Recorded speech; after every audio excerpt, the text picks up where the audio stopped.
Welcome into Duval Daily, presented by GenJag.com. I'm Jordan DeLugo. Thanks so much for tuning in here on Tuesday, May 21st.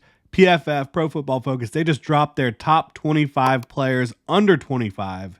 And yes, your boy Trevor Lawrence, he is very, very high on that list, as he should be. We're going to talk about it here today. Obviously, OTA number 1 in the books. We did our recap of that. You can go check it out on the channel as well. But here we're going to talk about Trevor Lawrence, his ranking, why he's ranked so highly, and kind of talk about the contract situation as well, because that's a hot topic in the news cycle these days. So we're going to get into it here today. Really appreciate y'all tuning in. If you enjoy the content, please like, subscribe, hit that notification bell. You can also check out genjag.com/shop, pick up some new Duval gear like the hat I am wearing right now. Become a channel member here on YouTube. Really appreciate all the channel members out there help supporting what we do. You can get access to some cool perks, including discounts at genjag.com, some other fun stuff. Check it out. Links in the description below. So, Zoltan Budai, hopefully I'm pronouncing that name correctly, of Pro Football Focus, ranked the top 25 players under 25. And Trevor Lawrence, he came in at 3rd overall, behind only Penei Sewell and Sauce Gardner, two really damn good football players. So you're not going to catch any flack from me there.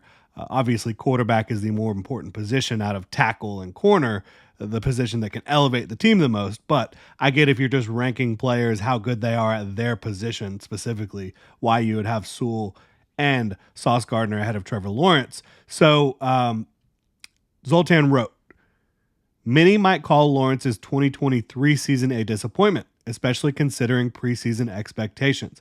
However, he earned the highest overall grade of his career in 2023 and, during the first part of the season, demonstrated why the Jaguars selected him with the first overall pick 3 years ago.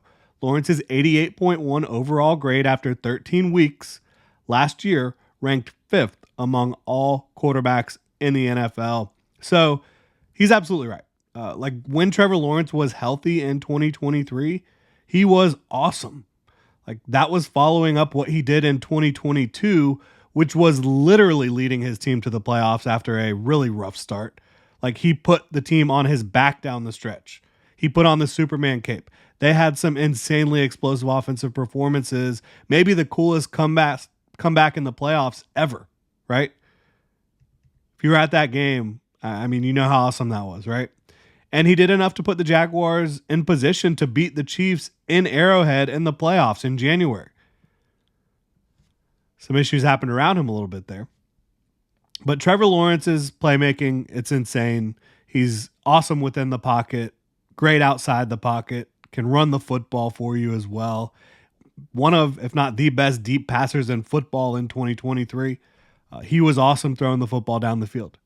He was playing as well as he was despite all the drops. And I think the Jaguars were 2nd in the league in EPA lost off of wide receiver drops, despite mediocre offensive line play.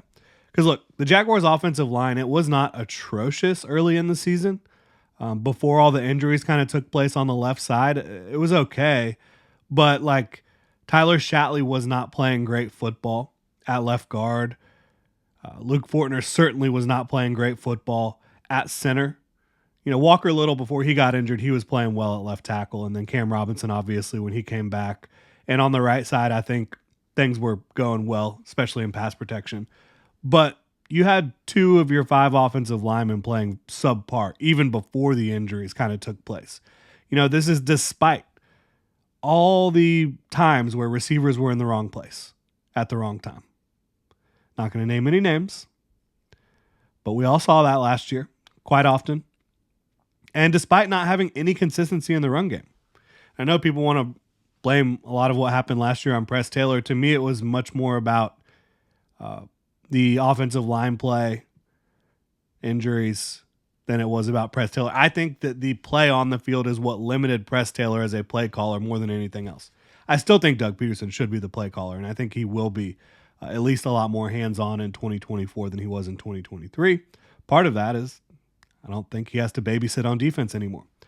So I think folks that are down on Trevor Lawrence are legitimately just letting an injury-plagued stretch for Lawrence and for the team around him trick themselves into the idea that Trevor Lawrence isn't about to have an insane year 4, isn't about to have an awesome rest of his career.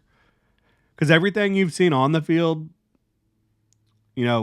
since midway through 2022, until he got hurt last year and until the rest of the team fell apart around him, has been awesome play from Trevor Lawrence. It really has. I'm thankful the Jaguars don't feel this way.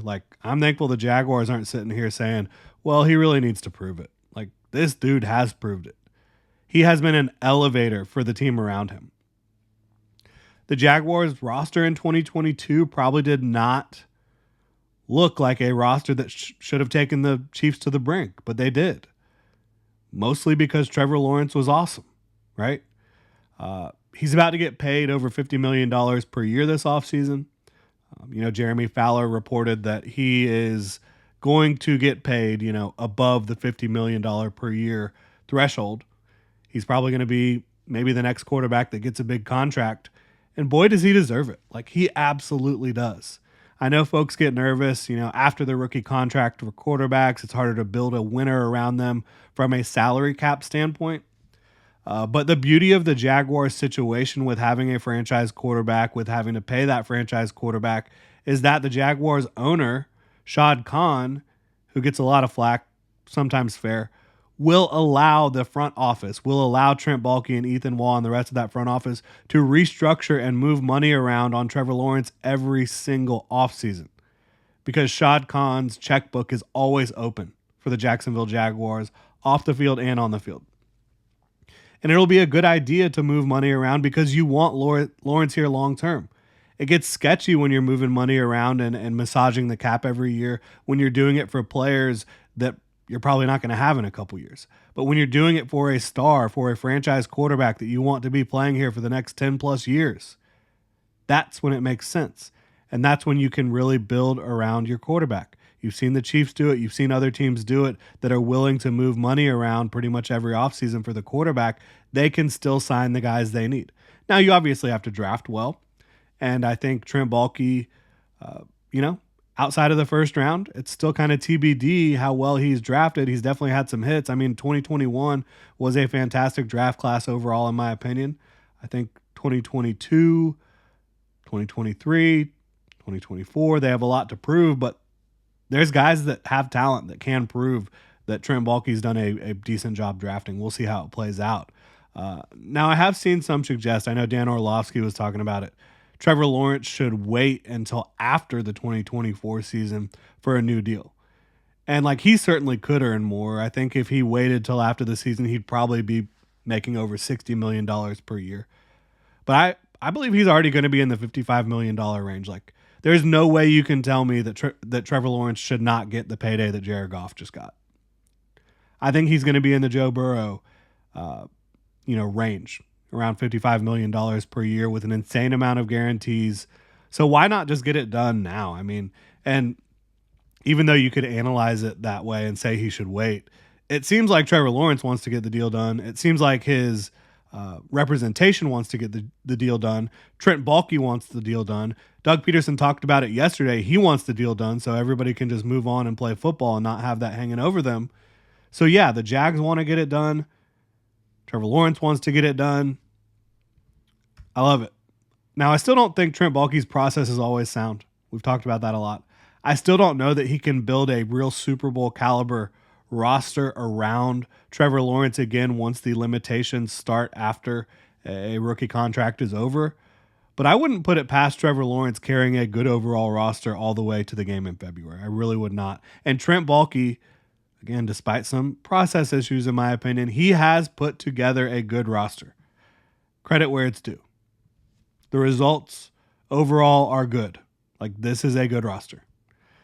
I think Jags fans, all of y'all out there, you should be thankful for this young man. Be thankful for Trevor Lawrence. And now there is even more talent and depth at receiver, right? I know you lost Calvin Ridley. He was pretty damn inconsistent last year despite having some really nice performances. But you've got Christian Kirk, Evan Ingram, Gabe Davis, Brian Thomas Jr., Travis Etienne. These are your top playmakers on offense. People can say the offensive line isn't good enough, and they certainly do need to prove that they can be better. But the talent is there from left to right, from top to bottom. It is. Like Cam Robinson is a good starting left tackle in this league. Ezra Cleveland is a good starting left guard in this league. Mitch Morse is a very good starting center and a massive, massive upgrade over what you had last year. And then you talk about right guard, Brandon Sheriff, still an elite pass protector at guard. Anton Harrison, one of the best rookies last year at tackle, really good pass protector.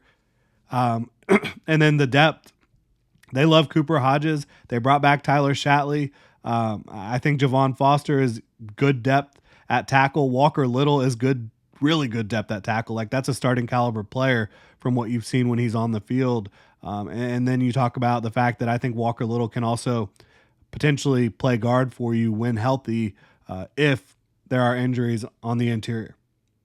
I think the one place you don't feel great about the depth is maybe center. But, Tyler Shatley is a pretty darn good backup center. I think he's actually potentially better at center than he is at guard. So we'll see how it plays out. Obviously, they still have faith in Luke Fortner. But that's neither here nor there. I think the offense, it really is built for success long term and in the short term.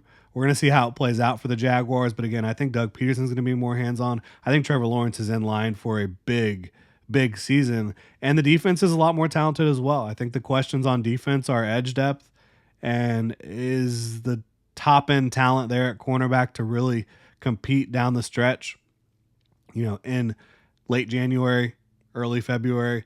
We're going to see how it all goes. But Trevor Lawrence, top 3 player on PFF's top 25, under 25, well-deserved. A guy that's about to get a bag from the Jacksonville Jaguars. Can't wait to see what the numbers come in at and can't wait for that deal to get done again so we can all stop talking about it. Really appreciate y'all tuning in. If you enjoy the content, please like, subscribe, hit that notification bell. You can also check out ginjag.com/shop, pick up some new Duval gear like the hat I am wearing right now. We also have some teal Duval throwbacks available for pre-order through the end of today, Tuesday, May 21st. If you want to support the channel further, you can also become a channel member right here on YouTube. Y'all have a good one.